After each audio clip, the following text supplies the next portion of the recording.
પડી ગયું હોય ત્યારે આપણે એમ્બ્યુલન્સનો ઉપયોગ કરીએ છીએ.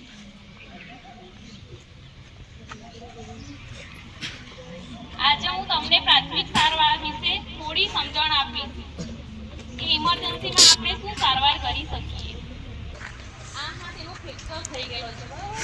હવે એને આપણે વાળી શકતા નથી. આવી રીતે મૂકી દઈએ. આવી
આ ભાઈને આના પર ઊંઘાડી દેવાનો અને પછી આ સ્ટ્રેચર પર લઈ લેવાનું, એટલે એને વધારે કંઈ ઈજા ના થાય. અને આ દૂરથી લાવવાનું હોય કઈ જગ્યાએ, મતલબ કે આમ કોઈ ખાડાવાળો વિસ્તાર હોય, એમ્બ્યુલન્સ ના જઈ શકતી હોય, તો આ સ્ટ્રેચર લઈ જઈ અને પેશન્ટને આપણે સહી સલામત લાવી શકીએ છીએ.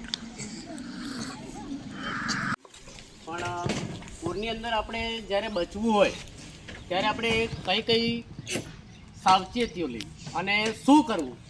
આપણી પાસે જો પૂર્વ તૈયારી ના હોય તો આજુબાજુમાંથી બચવા માટેની એકઠી કરેલી વસ્તુઓ, તો તમે મને જોઈ શકો છો કે અત્યારે મારા શરીરે તમને પાણીની ખાલી બોટલ આખી જોઈન્ટમાં બાંધેલી જોવો છો ને. અને એ બોટલ ઢાંકણથી ફિટ છે. કેમ ફિટ છે કે જો ઢાંકણ ખુલ્લું હોય તો એના અંદર હવા ભરાઈ જાય તો શું થાય, બોટલ દબાઈ જાય, તો એ પાણીની અંદર શું થાય, તરી શકીએ નહીં. હવે આ બોટલ બાંધી છે, આપણે બાંધી છે, જો આવી પૂર જેવી સ્થિતિ સર્જાય અને આપણે બચવું હોય તો જ્યારે ત્યારે પાણી આવે ત્યારે પાણીના સ્તર પર આપણે આવી રીતના ઉપરથી થઈ અને કોઈ પણ કિનારે કે એમ નીકળી શકીએ છીએ. તો આ આપણી એક સાવચેતી છે. શું થાય ભાઈ? સાવચેતી છે. જ્યારે ત્યારે પૂર આવે, ત્યારે ઘણો બધો વરસાદ પડે, ત્યારે પૂર આવે, ત્યારે આવી પરિસ્થિતિમાં બચવું હોય તો આપણે આવી સાવચેતી રાખવી જોઈએ. હસતું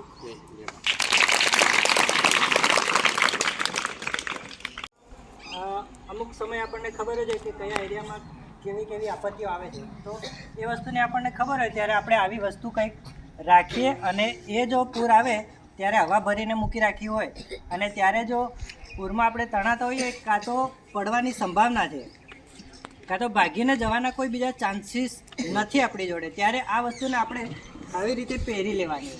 પહેરી અને બંને હાથથી જકડીને પકડી લઈએ તો ભલે નીચેનો ભાગ પાણીમાં હોય પણ આપણે પાણીની અંદર ડૂબી શકીએ નહીં. ભલે તરતા આવડતું હશે છતાં પણ છેલ્લે તરતા થાકી જઈએ અને પછી આનો આશરો પણ લઈને આપણે આપણા જીવને જોખમમાંથી બચાવી શકીએ છીએ. જય.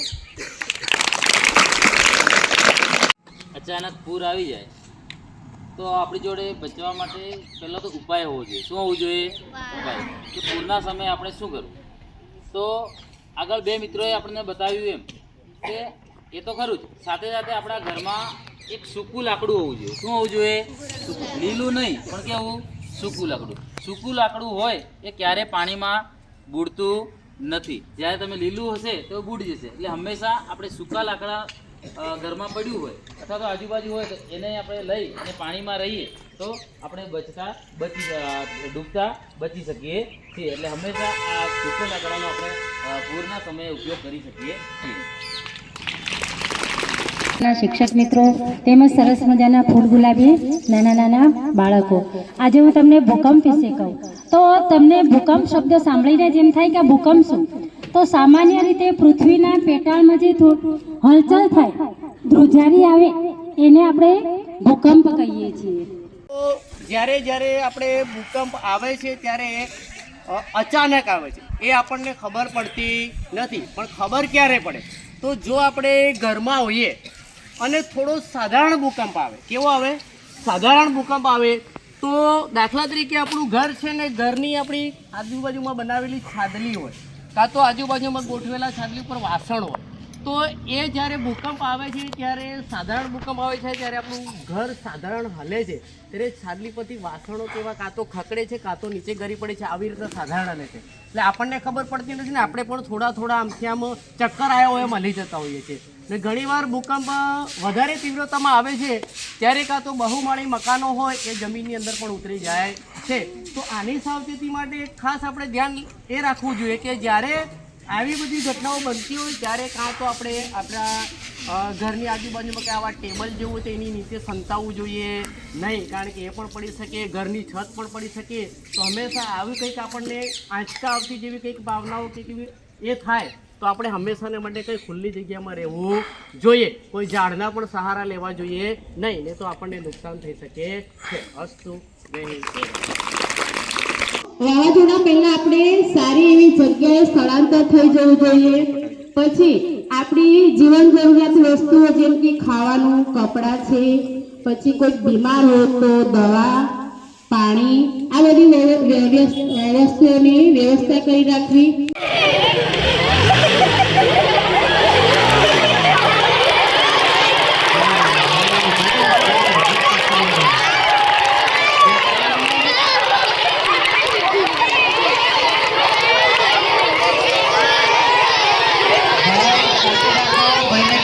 આપણે ચેક કરી લઈએ. હેલો હેલો 108માંથી બોલો છો? હા, તો હું શ્રી સરસ્વતી પ્રાથમિક વિદ્યાપીઠ વલ્યા સ્કૂલમાંથી વાત કરું છું. અત્યારે અહીંયા એક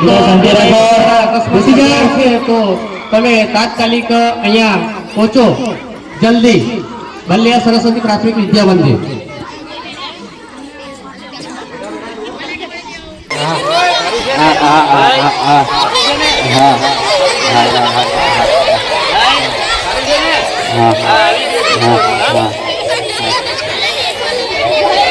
ઓ ભાઈ શું થયું છે? શું થયું છે ભાઈ? જવાબ આપો. જોવાતું નથી, ચક્કર આવે છે. ચક્કર આવે ખબર નહીં જોવાતું નથી.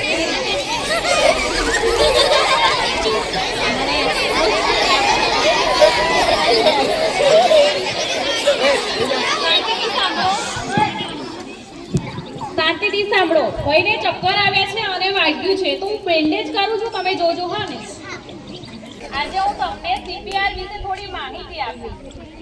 અકસ્માત થયો છે અથવા તો કોઈ માણસને હાર્ટ એટેક આવ્યો છે, માણસ આવી રીતે પડેલું છે તો આપણે ચાલતા ચાલતા જઈએ, રસ્તા પર પડેલો છે ભાઈ, હાલમાં એવું નથી લાગતું આપણને.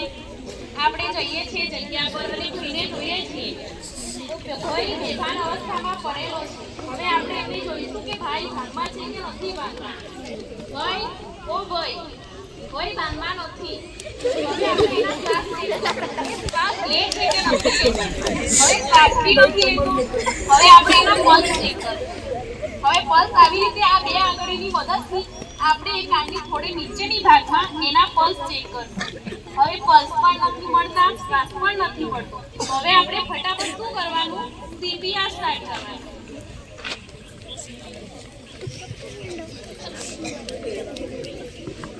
આ ભાઈ બેભાન અવસ્થામાં પડેલો છે. હવે એને શ્વાસ પણ નથી ચાલતા કે પલ્સ પણ નથી ચાલતા. તો હવે ફટાફટ આપણે એને CPR આપીશું. આ છાતી છે, છાતીની નીચે સ્ટર્નમ આવે છે અહીંયા.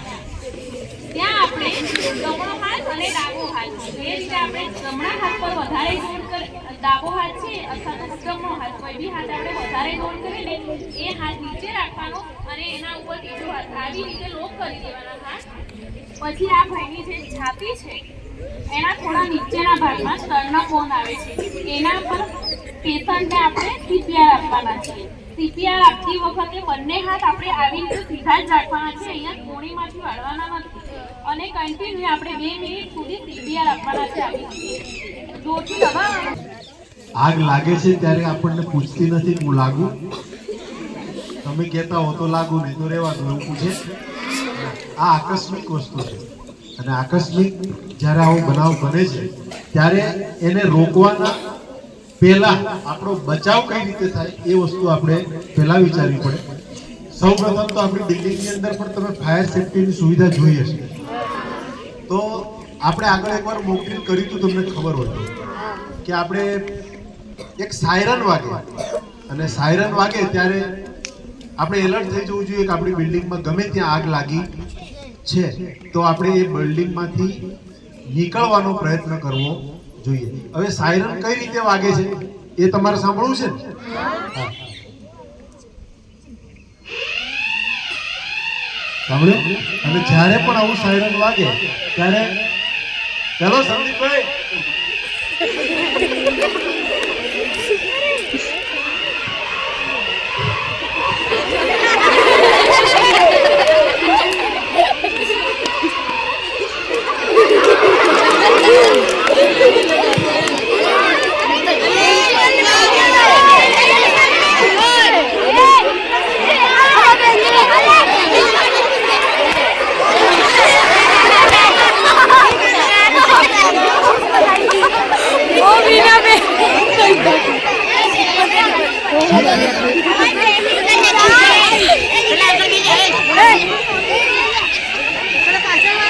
બીજી વસ્તુ કે જ્યારે પણ આવો સિલિન્ડર હોય, આ સિલિન્ડર કાર્બન ડાયોક્સાઇડ હોય, 3 ફોર્મમાં હોય, પાવડર ફોર્મમાં પણ હોય, એ વોટર ફોર્મમાં પણ હોય, અને એ છેલ્લે ગોળા ફોર્મમાં પણ હોય, ઘન ફોર્મમાં, કે જેને આપણે આમ ફેંકીએ એટલે ત્યાં જઈને ફૂટી જાય અને ત્યાં એ આગ ઓલવી નાખે છે. તો આપણે જરાક 2 મિનિટ પ્રેક્ટિકલ જોઈ લઈએ કે આ બોટલ કઈ રીતે કામ કરે છે. અને આપણી જોડે જે બોટલ છે એ પાવડર ફોર્મમાં છે. કયા ફોર્મમાં છે? પાવડર ફોર્મમાં છે. તો આપણે અહીંયા એનું લાઈવ ડેમો જોઈએ. ખેંચવાની હોય એટલે આ ખુલ્લું થઈ ગયું, અને બીજા નંબરનો ઓપ્શન છે આ પાઇપ પકડવું, અને જ્યાં પણ આગ લાગતી હોય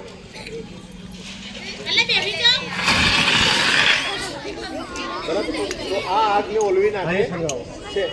ફરી એકવાર સળગાવો. કોઈ 2 બાળકો આવો, પાઇપ પકડ.